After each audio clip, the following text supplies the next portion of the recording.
First fragments of the space shuttle are found. It is the most poignant possible graveyard for Columbia. Could the mission have been doomed from this moment? And grieving across America for the lost astronauts.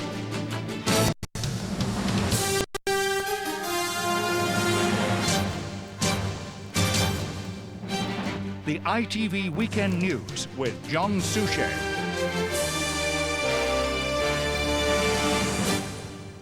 Good evening. The first scorched fragments have been recovered from the wreckage of the Space Shuttle Columbia. Among them, poignantly, a helmet worn by one of the crew, as well as human remains. Thousands more pieces of wreckage lie scattered across 2 states.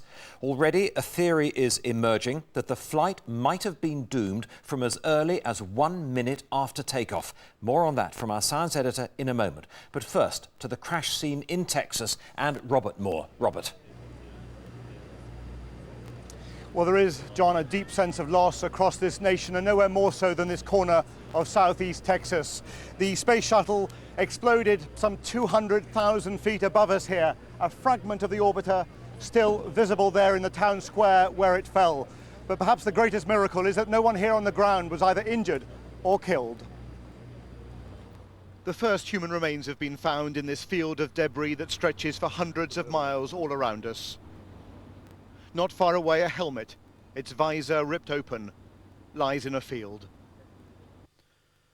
The loss of Columbia was America's first accident in space during the critical re-entry and landing phase. A query from Houston's Mission Control and a series of clicks, the last communication with the doomed astronauts. Columbia, Houston, we see your tire pressure messages and we did not copy your last. Roger. Debris rained down on this area. At 90 tons, Columbia was the heaviest of all the space shuttles. She was just 16 minutes away from landing, and now the fragments of Columbia are scattered right across the fields here.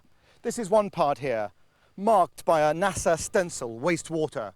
And then just across this little track, an even larger part of the space shuttle. It is the most poignant possible graveyard for Columbia and for the 7 astronauts aboard her who, by riding with her into space, were fulfilling their lifelong ambitions. So here is another tiny Alfred Sowell discovered tiny fragments of the shuttle scattered all over his fields. See, by the way, this is... So too did Crystal Boaz, and she has only begun the search of her property. It's heartbreaking to know that you possess something that belonged to someone that is now lost. The commander of Columbia, Rick Husband, was remembered at a memorial service in Houston. And outside the Space Center, throughout the night, ordinary Americans came to pay their tributes. She died after she got to see what she had been dreaming for years now. She'd been working towards that goal of getting up there, and I'm thankful she at least got to do that. President Bush is again leading a nation in mourning, insisting manned spaceflight will go on, calling it part of the longing to understand. Robert Moore, ITV News, in Eastern Texas. Robert, it was clear from your report just how emotionally difficult this clearing of debris is for the people of Texas. That's right, it really is tough. People literally looking in their backyards for remnants of the shuttle, even worse for body parts of the astronauts. But I've been speaking to a lot of local people here, and what they're emphasizing is they want the manned space program to go on. They say there should be time to reflect, to try and fix the problem, but they're saying that most importantly of all, as a great tribute to those who died, to the 7 astronauts who perished here, they believe the high-risk enterprise of space travel must go on. Thank you, Robert.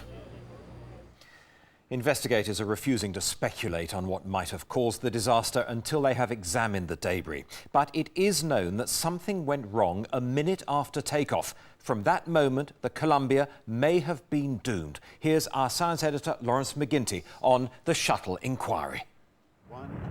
We have booster ignition and liftoff. The explanation for the disastrous breakup of the Shuttle Columbia could lie in events during its launch 16 days ago. NASA scientists believe a piece of foam insulation fell off the shuttle's external fuel tank, the big brown structure, and hit its port wing. At the time, they thought the damage wouldn't affect safety. But space watchers like John Locker think the damage could have led to the sequence of events that destroyed Columbia as it came into land. part of the insulation of the orange main tank, the external tank, broke away, and just a slight flash is seen as debris hits the leading edge and underside of the left wing. As the debris burns up in the shuttle's exhaust, just for a moment, it flashes brightly. A day after the shuttle disaster, and a clearer picture of what happened is emerging. Yesterday morning, 150 miles up in orbit, Columbia is travelling at 17,000 miles an hour. At 7:15 over the Indian Ocean, it fires its main engines to slow down and begins the descent to Earth. At first, the descent looks completely normal. As the shuttle approaches the Earth's atmosphere, it rolls several times to finish head up at a 35-degree angle. It's now that things go wrong. At 7:53, sensors which measure temperatures in the left-hand wing stop working. 5 minutes later, other sensors on the elevons that control the shuttle in flight go wrong. At 7:59, sensors in the undercarriage fail. And at 8 p.m, communications with mission control are lost. Shortly afterwards, the shuttle breaks up, producing the shower of debris trails seen from the ground. We think, though it's going to take a year to sort out, the fuel tank actually left some insulation which flew into the space shuttle, probably impacting the left wing, and that caused the shuttle to fail on this occasion. It's the way to get the shuttle into space they're going to have to look at in a major way. Of course, it's only a theory, though right now it's the best theory. What NASA has to do is to find out whether it's true and show how it can stop it happening again. Lawrence McGinty, ITV News. Along with the questions is the grief. The parents of the dead astronauts have been speaking about their loss. One said she felt her daughter was still with her in spirit. The focus for the morning, Cape Canaveral in Florida, the shuttle's intended destination. Our reporter Romilly Weeks is there tonight. Romilly. Well, it's a time of year that will now be remembered with horror here in Florida. It's hard to overemphasize how proud local people are of the space program here, nor how hard they've been hit by this tragedy. It's a region they call the Space Coast, a region now reeling from this loss.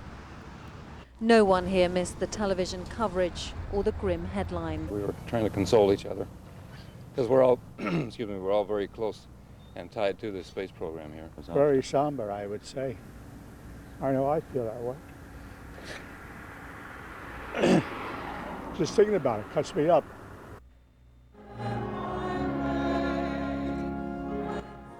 Churches are doing what they can to offer consolation to people here, many of whom work at the Space Center. They're like family. Even though there are a lot of people in the family, it's like family. So when the astronauts go up, there are a lot of people behind the scenes. Inside the Space Center, photographs of the crew still adorn the walls. For their families, reality is now too much to comprehend. But I guess today I feel that her spirit is right there. I feel she's there. It hasn't really hit me yet. If they ever find ashes or remains, it may hit me then. But that's the most you can expect in this kind of situation. At the astronauts' memorial, people have started to lay flowers. To the names of the crews of the Apollo and the Challenger will now be added the 7 astronauts of the Columbia. Romilly Weeks, ITV News in Florida.